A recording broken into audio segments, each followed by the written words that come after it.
in the use of the word violence. Is property destruction violence? To some people, it certainly is. But, you know, this idea that breaking windows or other acts of property destruction are the same as actual violence against humans it's kind of a dangerous and slippery concept. You keep using these words violent, violent, violent, violent, and it gives the impression. I mean, the only violence or the only acts of violence against people that I saw were actually police tackling protesters. Why does every neoliberal talk like a sociology professor at a community college? You ever notice that? So that's David Peisner, identified by CNN as a freelance journalist, explaining that actually it's not really violence because it's against property. So when they burn your house down, it's not violence. It's not violence. It's always the same script. Remember when Ali Velshi stood in front of a burning police station in Minneapolis and told you the protests were, quote, not generally speaking unruly, except for, of course, the Torch police station right behind us. Or when CNN told us the riots in Kenosha were fiery but mostly peaceful. Meanwhile, people were being killed. They're still saying it, but this time they're even lazier and more corrupt. That freelance reporter, David Peisner, you just saw on CNN, is not actually a reporter. He's a professional Antifa apologist. He is a fellow traveler for Antifa, and we're not just guessing at that. This week, he went on Twitter to raise money for Antifa, including a GoFundMe for Tortuguita, the attempted cop killer with the confusing pronouns. That's the guy CNN is calling a reporter, freelance reporter. So the question is not, is CNN dishonest? Oh, they'll say anything. The question is why this particular brand of dishonesty. Why are the same people who warned you about right-wing extremists walking around the Capitol running cover for domestic terrorism in the city they're based in? Keep in mind, this is CNN saying this, and it was CNN whose headquarters, its world headquarters, CNN Center in Atlanta, was destroyed by Antifa in May of 2020 after St. George Floyd died. Remember that? In case you don't, here's the tape.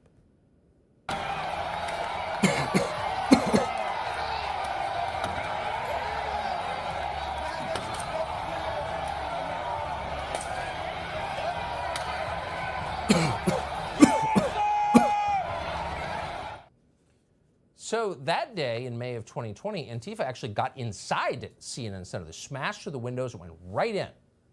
So if you're CNN, you'd say, well, look, we're going to have to put Antifa on the do not promote list. We just can't run cover for the people who smashed the windows of our world headquarters. But they are. They're doing it anyway. Why are they doing that? Because CNN is not actually on the left. They have no ideology or beliefs. CNN is above all and always foursquare on the side of the people in charge. Always. That's who they run cover for. So they're not actually defending Antifa, they're defending the people who benefit from Antifa. And that's the Democratic Party. And in case you doubt the connection, consider Representative Katherine Clark of Massachusetts, she, her. Katherine Clark is one of the senior Democrats in the House of Representatives. In fact, she's the minority whip. She's the one who was so worried about climate change. Remember, she told you that her kids are having nightmares about it? Didn't stop her from buying $1 million oceanfront home, but whatever. So Katherine Clark's own son, Jared Dowell, was rioting along with Antifa in Boston on Saturday night. He was vandalizing a monument on Boston Common when police tried to arrest him. Jared Dowell and other protesters then assaulted the police, causing the specific officer to bleed from the nose and mouth. Oh, that was her son. So Katherine Clark was forced to issue a statement about this, of course. Oh, wow. By the way, stop talking about her personal life. If you knew what the personal lives of the people who run the Democratic Party are actually like, you would understand their politics much better.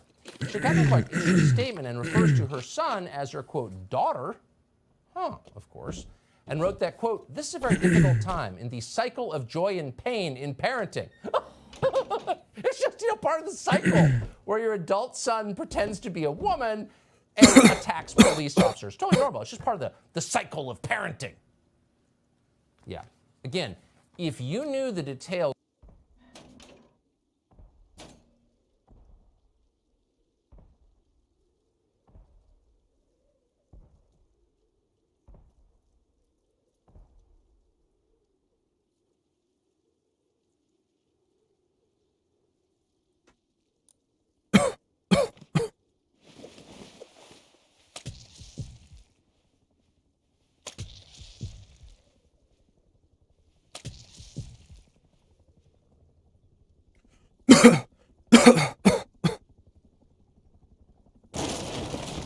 Holy shit.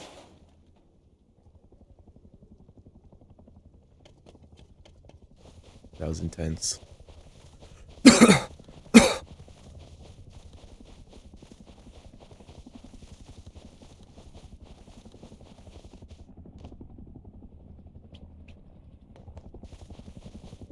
This helicopter's about to shoot me.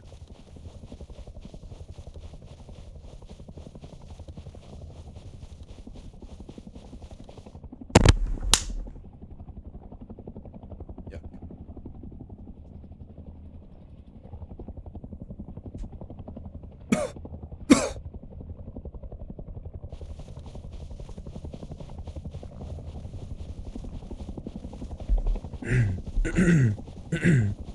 I don't know why it's not reading your messages out to me.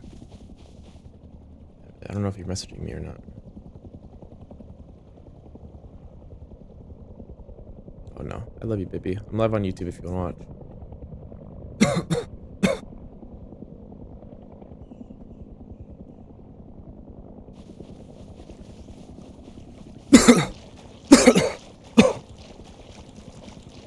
Baby Juice said I'm watching Bean.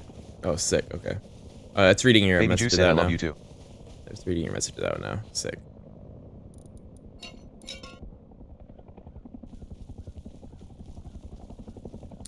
Wait, turn to exclusive.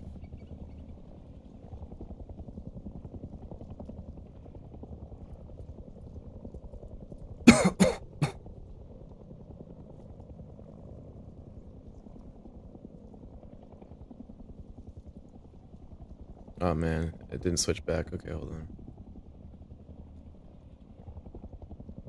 It's too big. There we go.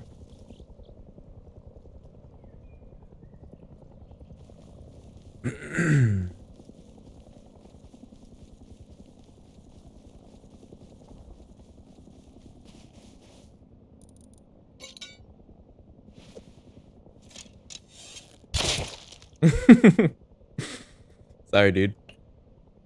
That was fucked up. He's just sleeping, taking a nap, and I just fucking arrow through his face.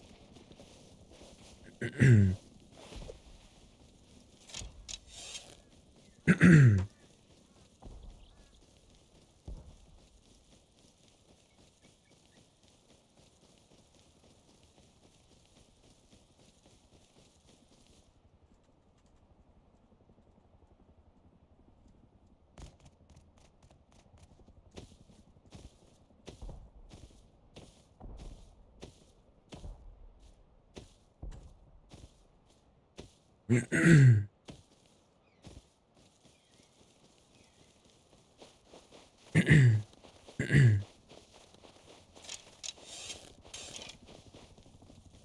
gonna get killed so fast of running around with a fucking bow naked.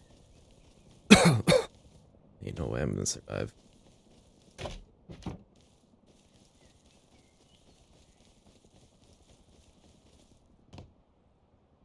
the fuck is this?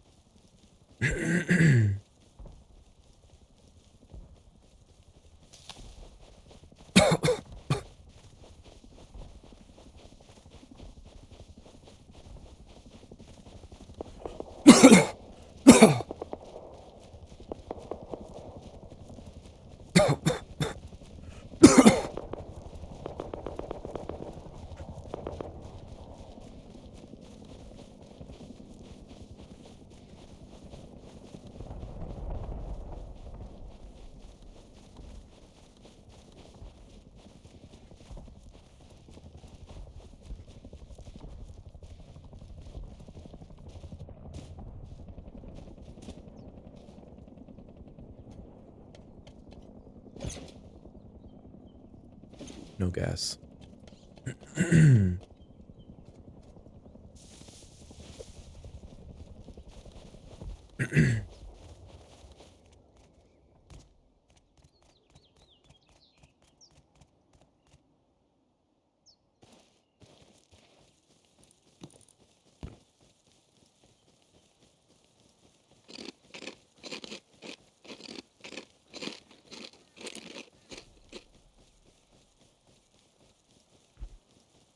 this a rated base?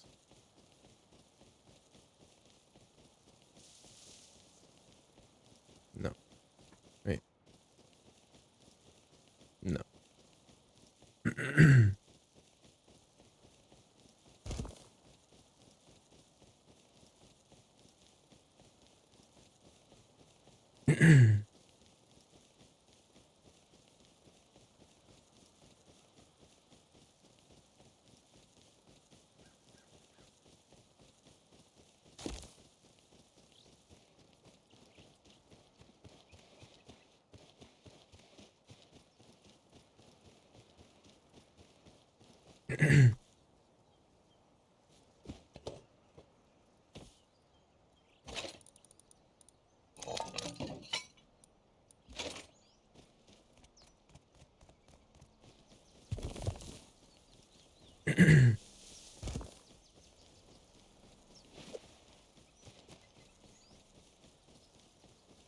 Fuck, I gotta find a way. Oh, wait. I can't put it on there. It's lame. There's an entrance.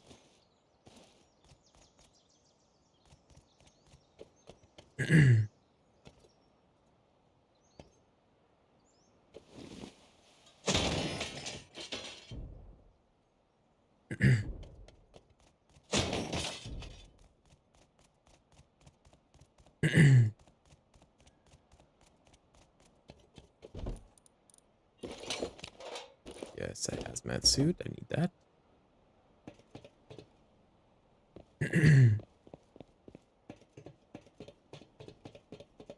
I'm gonna try something.